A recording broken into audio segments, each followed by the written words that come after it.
What's going on, YouTube fam? This is the Wealth Investing Network. We do this for the win. Today we are talking about Nike stock. We're looking at a 1-year chart here. A couple of weeks ago, Nike had the fall off around the end of June, beginning of July. They had a huge fall off after reporting earnings. If you search Nike stock, you're going to find a ton of articles about how Nike is on their downfall, their moat might be weak, dismal sales forecast, all these kinds of things. So again, as we saw, they're down upwards of 30% on the year, lost 21% in the last month. But their fourth quarter results didn't look that bad. I mean, they had adjusted earnings of $1.01 per share.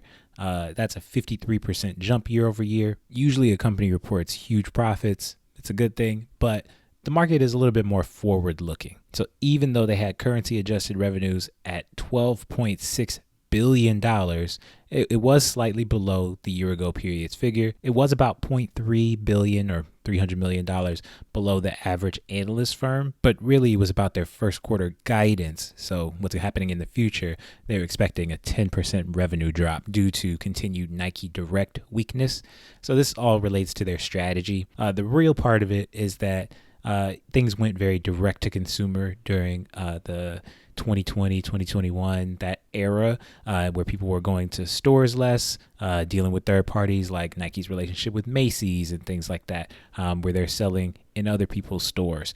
I'd say it's part strategy, but mostly execution, right? Because they completely were trying to just cut out the middleman. They made that very clear, and I don't think that was the right way to go. But I think they're realizing that doing things online isn't the way to go because people want to go in the store and try on a shoe, right? Especially for Nike. It seems like they also created a gap in the market, allowing smaller rivals like Hoka to win over casual runners. Even when you go to their website and you start looking around, I mean, there's a huge focus on classic shoes, which signals to me a lack of innovation. They need to be coming out with new shoes that people are excited about. Even in terms of their advertising, I mean, I'm glad that they have Asia Wilson and Victor Wembanyama right up front. They've got Mbappe and a lot of key people, but where are their advertisements for Caitlin Clark? I thought she was with Nike, right? Maybe that's me getting into the speculation territory, but I would say that this huge decline in their stock price. I mean, they went from all-time highs upwards of $175. Now they're sitting below $75. That should be enough of a wake-up call for them to actually do something. The company right now is sitting at a market cap of around $110 billion, but at highs, they were over $280 billion. So when we talk about giants really falling off a cliff, it doesn't happen that often. And sometimes when it does, a stock will kind of stall out for a long period of time. A company that comes to mind right away is Alibaba, right? Their stock price went above $300 and now it's sitting right at about $76. But I would say a lot of that's due to weakness or perceived weakness in the market in China and just investors shifting away from this sector altogether. But I think retail is a very different sector and isn't going to face some of these same challenges that Alibaba had. It's also not a tech company, but a lot of the giants do manage to come back after huge drawdowns. We saw Netflix go from close to $700 all the way down to $180, and it's climbed close to the way back up to their all-time highs. Subscriber growth was actually going to go negative, and it did, and that's part of what caused this huge drawdown, right? But that was just a sign of weakness that the market overreacted to. I would say a similar thing with Adobe. They were going to buy a company called Figma and really overpay for it to buy out one of their competitors. The market did not like that, but they've climbed back up to close to their all-time highs. Don't know if we can say the same thing for Nike. It really depends on management. Will they fire some of their top executives? What about their CEO? Is he the right person to guide them through this storm? I'm not sure, but when you look at their max chart, I could see a similar thing happening where they could recover just off the strength of their brand alone, pretty much. But at the same time, I could see a scenario where another major athletic apparel company steps up or they start losing market share and things of that nature. So I could see either scenario. And it's funny, even at a time where they weren't doing well, they decided to really aggressively buy back stock. And what if they had saved that money to buy back stock right now when it's cheaper? But this company does have a pretty good balance sheet, which that's what we're going to look at now. Let me know if you want to look at the actual balance sheet, because I am a math guy and I would like to do that and maybe even compare year over year, but I'm just going to show you the quick version. The quick version is they have just about as much cash as they have debt. And in terms of cash, they have over $11 billion in cash. So they have plenty of room to actually buy back more shares to start investing in new projects and creating new shoes and innovate. They have the balance sheet to be able to do that and not struggle at all. And from a value perspective, the stock is at a value right now.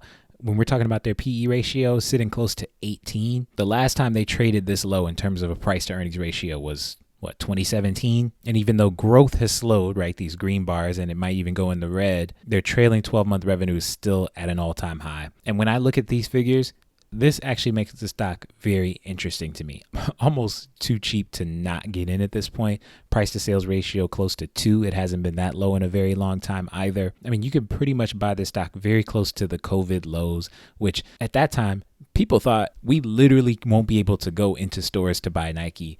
And how are we going to do it? I think a big difference between now and in 2020, although there's a similar amount of uncertainty that's happening right now, it's not so much about will the company continue to make money, which is, I think, as investors, what we should be a little bit more focused on. I mean, really, they just have to change their strategy and really do a better advertising campaign. They have to get people like Caitlin Clark, get their athletes out there.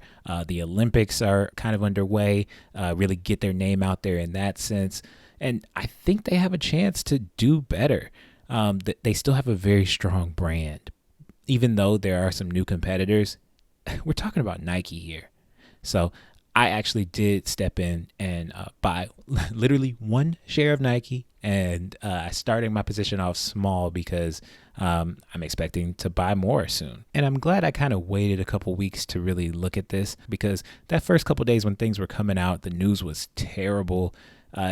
You can actually get convinced that a powerful brand like Nike will never, ever make a comeback, right? But sometimes it's best to wait a couple weeks, wait a little while, see what happens with the stock, see if it kind of reaches a bottom, to see what the trends are like, because if it keeps plummeting, yes, there's no point in catching a falling knife. And it still could be a falling knife story at this time. Hey, maybe I'll record a video in a few months, maybe a year, and see what happens with this stock. I think it's very interesting, something to look at.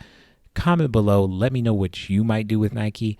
Again, not financial advice. I'm not a financial advisor. I'm just a regular guy who can see some trends. And even though Nike has broken trend, we got the 200-day moving average up here. Well broken that trend from a 1-year, 5-year chart. But when you look at their max chart, the trend is still up, I would say. It's getting close to breaking trend from a long-term perspective, from their max chart perspective. But in the grand scheme of things, I really could very easily see it trading sideways for maybe a month, maybe a few months, a few quarters. But over the long term, I think it could return to all-time highs, especially because they're well capitalized. They're going to start buying back shares more aggressively at some point. They're going to start investing and innovating, unless I might return to this in a few months and say, why haven't they fired their CEO, right? Their strategy is not working, and we need to make an adjustment from there. But right now, from where I see things, I see a potential recovery from Nike. So let me know what you guys think down below in the comments. You know, at the end of the video, I share a secret with you. And the secret today is I really was not feeling motivated at all to do this video. I've been sitting on this for quite some time, and I just hadn't gotten a chance to do it. But on a day where I felt unmotivated and actually started raining, that actually gave me some motivation. Okay, I can't go outside and run or do something that I would normally do, possibly in my Nikes, but I can be productive. And one way to do that is to make this video. So I appreciate you guys. Please like and subscribe, and I'll see you in the next video. Peace.